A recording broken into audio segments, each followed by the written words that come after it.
doing long versus short hair. As you guys I'm the know, long one. as you guys know, I have short hair because I cut it last week And for I the wedding. have long. Okay, and do you want to go first?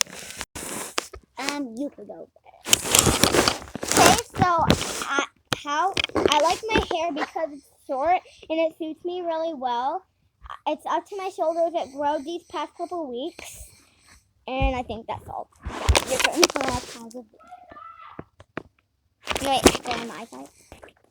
Okay, the things I can't do with my hair because my hair is short.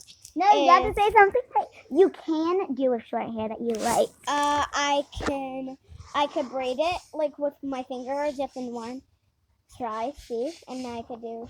Or how about you don't have to put your hair up in a pony? Yeah, I don't have to put my hair in a ponytail, and Nope. My turn. And You say it for your name. Okay, now no wait, I have to pause the video and then. I like to put my hair up in a pony. Okay.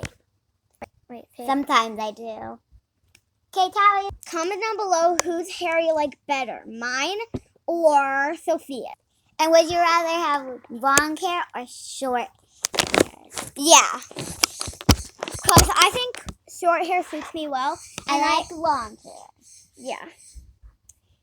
And remember, comment down below which hair you like better, long hair or short hair. I like long. Bye. Bye.